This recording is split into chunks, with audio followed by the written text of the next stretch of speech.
আসসালামু আলাইকুম ইয়া হাবিবাল্লাহ, আসসালাতু ওয়াসসালামু আলাইকুম ইয়া শাফিআল্লাহ, আসসালাতু ওয়াসসালামু আলাইকা রাহমাতাল লিল আলামিন। আমিন। আসসালামু রাহমাতুল্লাহি ওয়া বারাকাতুহু। চতুর্থবারের মতন উমরা করতে আসলাম, এখন আছি মদিনাতে।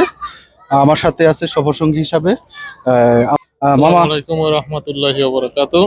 আপনি এই পর্যন্ত কয়বার আসছেন? আমার আজকে নিয়ে তিনবার হবে। তিনবার হবে। তিনবার হবে। আলহামদুলিল্লাহ, আলহামদুলিল্লাহ। সৌদি আরব আসেন কত বছর? 7 বছর, 2 বছর রানিং বছর। চলে। আলহামদুলিল্লাহ, আলহামদুলিল্লাহ। 2 বছরে মামা আসছে তিনবার। আর আমি 2 বছরের একটু উপরে, 3 বছর হবে, 4বার হয়ে গেছে। আলহামদুলিল্লাহ, আল্লাহ আমাকে এই আবারও আনলো। এটা হচ্ছে নবীজির রওজা শরীফ, এখানে আসতে পারছি। মসজিদে নববী। একটা সালাম দেন। আসসালাতু ওয়াসসালামু ইয়া রাসূলুল্লাহ, আসসালাতু ওয়াসসালামু আলাইকুম ইয়া হাবিবাল্লাহ, আসসালাতু ওয়াসসালামু আলাইকুম ইয়া শাফিআল্লাহ, আসসালাতু ওয়াসসালামু আলাইকা রাহমাতাল লিল আলামিন। আমিন, আমিন, আমিন।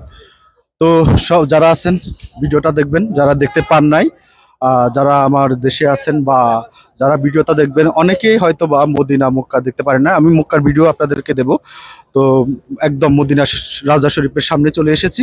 আরো কিছু ভিডিও দেব, আরো কিছু ভিডিও আসবে, অবশ্যই দেখতে পাবেন। এই পর্যন্ত রাখি। আসসালামু আলাইকুম, আল্লাহ হাফেজ।